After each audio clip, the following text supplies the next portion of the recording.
Bonjour à toutes et à tous et bienvenue dans cette nouvelle édition du 7-8 L'Actu de ce vendredi 21 mars. Vous le savez, comme tous les jours, nous allons faire le point sur votre actualité locale. Tout d'abord, le dossier AK Technologies continue après leur mouvement des 14 et 28 février dernier et surtout le silence de la direction. Les salariés de l'entreprise s'apprêtent à nouveau à manifester ce vendredi devant le siège social de la firme à Boulogne-Billancourt. Les employés basés notamment à Guyancourt protestent toujours contre la politique de l'entreprise de modifier le barème de remboursement de frais. Ils perdent en moyenne entre 300 et 900 euros par mois selon les cas. À noter qu'AK Technologies a fait état d'un chiffre d'affaires de 231 millions d'euros au quatrième trimestre 2013, en repli d'1,6%, mais le groupe a légèrement dépassé son objectif annuel de 875 millions d'euros. Nous, ce qu'on voudrait, c'est renégocier un barème qui soit vraiment, comment dirais-je, vraiment un détriment du salarié. L'idéal, si vous voulez, pour nous, ça se ferait aux frais réels. Vous savez, aujourd'hui, puisque l'argumentation de la direction aujourd'hui, c'est qu'elle veut se mettre en conformité avec l'URSSAF. Et si vous voulez, l'URSSAF, si la société donne 150 euros aujourd'hui à un salarié, si le salarié justifie les 150 euros, pour l'URSSAF, il n'y a aucun problème, puisque justifie. Donc nous on dit, si vraiment c'est de se mettre en conformité avec le SAF, on passe tout le monde aux frais RS. Simplement, tout ça a un coût pour la société. Parce qu'aujourd'hui, en fin de compte, vraiment, le nouveau barème, c'est vraiment une mesure d'économie.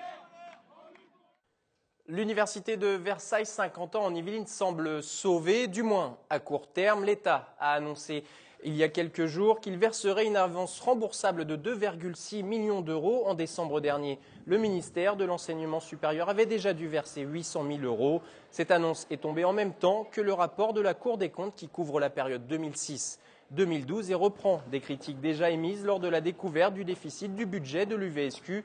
Par exemple, des opérations de partenariat public-privé mal gérées, un recours excessif aux heures supplémentaires ou encore une augmentation mal maîtrisée des emplois. Les lycéens avaient jusqu'à mercredi pour compléter leurs souhaits post-bac. Les questions sont souvent nombreuses concernant la bonne orientation à prendre dans les années futures. Des réponses que peuvent apporter les conseillers d'orientation psychologues et des sociétés de coaching privées souhaitent aussi entrer dans ce créneau. Exemple à Versailles, Sabrina Sikini. L'orientation, une formalité pour les uns, un casse-tête pour les autres. Sonia Taradal l'a bien compris. Il y a un an, cette ancienne salariée de Saint-Gobain, titulaire d'un CAPES d'espagnol, s'est lancée dans le coaching d'orientation privée. Nous, on oriente les élèves depuis la classe de 3e jusqu'aux études supérieures. L'avantage aujourd'hui, c'est qu'on permet aux élèves d'accéder à beaucoup de domaines d'études, quelle que soit leur filière de formation. La seule chose, c'est qu'on leur dit pas comment y accéder correctement ou le plus simplement possible pour certains. Son bac en poche, Camille décide d'étudier la médiation culturelle. 3 ans plus tard, elle se rend compte qu'elle s'est trompée. Elle frappe alors à la porte du coach. Mon école, j'y suis allée parce que j'avais un coup de cœur et que c'était une formation qui, je pensais, pouvait me convenir, mais en fait, on ne m'a pas aiguillée dans mes choix. La jeune femme souhaite désormais s'orienter vers des études de graphisme. Lors des entretiens avec sa conseillère, elle a été déroutée par le nombre de formations possibles. Alissa, elle, est en terminale scientifique. Il y a un an, elle a des doutes quant à son avenir professionnel. Lors des séances de coaching, elle confirme son appétence pour le commerce. Aujourd'hui, Sonia Tarada accompagne Alissa dans l'enregistrement de ses vœux sur le site Admission Post-Bac. Alors, on avait vu IUT de Sceaux, Tech de Co. Si certaines familles y trouvent leur compte, les conseillers d'orientation psychologue émettent quelques réserves quant au développement du coaching privé. En ligne de mire, la formation des coachs. Les conseillers d'orientation psychologue, ils sont formés à Bac+5 à partir d'une licence de psychologie. Je peux me poser la question de la formation des coachs. N'importe qui ayant fait n'importe quelle étude avant peut se nommer coach. Le problème, c'est que tout jeune ne peut pas s'offrir les services d'un coaching privé en orientation. Ici, à Versailles, les tarifs du coaching varient entre 330 et 580 euros pour 4 heures d'entretien. Des sommes que certains sont prêts à payer pour être rassurés sur leur choix. Le Solar Décathlon de Versailles a annoncé le parrain de son édition 2014. Il s'agit du navigateur vainqueur du Vendée Globe, Michel Desjoyaux, un marin depuis longtemps concerné par le devenir de la planète, Olivier Maniscalco et Jonathan Villeman.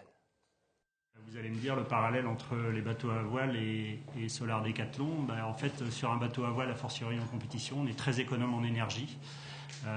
Michel Desjoyaux, parrain du Solar Decathlon Europe de Versailles. C'est lors d'un point presse le 17 mars au ministère de l'Égalité des Territoires et du Logement que l'annonce a été officialisée. Compétition internationale d'architecture environnementale, le Solar élira en juillet prochain le meilleur projet étudiant de maison alimenté en énergie solaire. Le navigateur finistérien, double vainqueur du Vendée Globe, a tout de suite adhéré au projet et apportera, outre sa notoriété, une conscience écologique qui ne date pas d'hier. Moi, j'ai tout de suite embrayé sur la proposition, à titre perso tout simplement, parce que moi je suis passionné de technologie, d'innovation, de compétition aussi, mais je suis aussi tout simplement citoyen. Mes 2 dernières maisons sont équipées de panneaux solaires thermiques, même en Bretagne, il y a assez de soleil pour chauffer de l'eau. Et sur la prochaine, dont j'ai déposé le permis de construire récemment, j'ai bien l'intention de mettre du solaire thermique, du solaire photovoltaïque, de l'éolien, de la récupération d'eau de pluie. Pour la première fois organisée en France, la compétition accueillera du 16 juin au 19 juillet les projets de 20 nationalités différentes. Des projets qui seront exposés au grand public durant 18 jours près du château de Versailles. Le Solar va ainsi permettre un coup de projecteur sur la maison écologique du futur. C'est le moyen de montrer qu'on peut construire différemment, qu'on peut améliorer des bâtiments existants et qu'on peut faire beaucoup d'économies d'énergie et utiliser les énergies renouvelables dans le bâtiment. Et puis de montrer aussi toutes les inventions, toutes les innovations qui sont en cours dans ce secteur. C'est une bonne manière de montrer effectivement qu'on n'est plus seulement dans l'innovation. L'innovation est en train de découler dans nos réalisations concrètes et c'est nécessaire parce que la transition énergétique, c'est vraiment le challenge du 21e siècle de notre continent et donc de notre pays. Lors de ce Solar Decathlon Europe, 2 projets français seront présentés. En 2012, lors de la dernière édition, c'est un prototype grenoblois qui l'avait emporté. Si vous possédez votre carte d'électeur, vous le savez, vous êtes appelé aux urnes ce dimanche 23 mars pour le premier tour des élections municipales. Vous voterez donc pour vos conseillers municipaux comme d'habitude, mais nous votez cette année également pour vos conseillers communautaires, mode d'emploi avec Catherine Zulato. Du nouveau pour les électeurs lors de ces élections municipales dont le premier tour se déroule le 23 mars. Ils voteront bien évidemment pour une liste de conseillers municipaux, mais également pour choisir ceux qui siégeront au sein des agglomérations. Les conseillers communautaires étaient auparavant élus par leurs pairs. Ils le seront maintenant au suffrage universel direct. En conséquence, dimanche, les électeurs verront apparaître sur un même et seul bulletin, au format paysage, 2 listes. Une liste de conseillers municipaux et une liste de conseillers communautaires. Les listes ne pourront pas être séparées et vous ne pourrez pas rayer de nom. Par exemple, à Montigny-le-Bretonneux, les électeurs auront le choix entre 3 listes de candidats. Chaque liste comprendra 39 noms de conseillers municipaux et parmi ces 39 noms, 13 ont été choisis pour être proposés comme conseillers communautaires. Ces 2 listes seront paritaires, un homme, une femme, etc. À Saint-Quentin-en-Yvelines, il y a donc 48 conseillers communautaires à élire, répartis en fonction de la taille démographique des villes.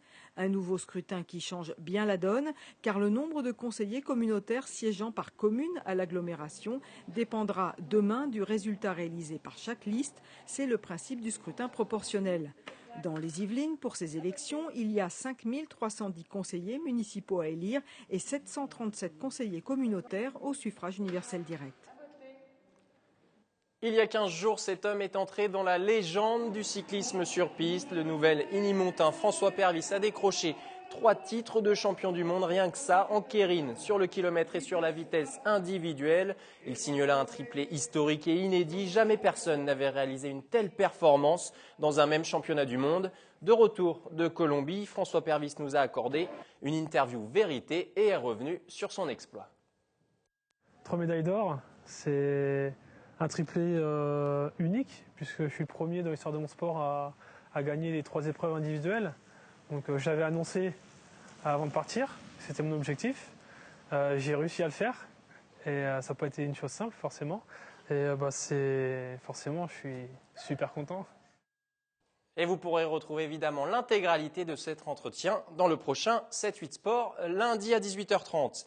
C'est la fin de cette édition. Merci encore une fois de l'avoir suivi. Pour toutes vos idées de sortie, vous retrouvez la charmante Yolande Torres pour le 7-8 Week-end. Quant à moi, je vous souhaite une excellente fin de journée sur TV Film.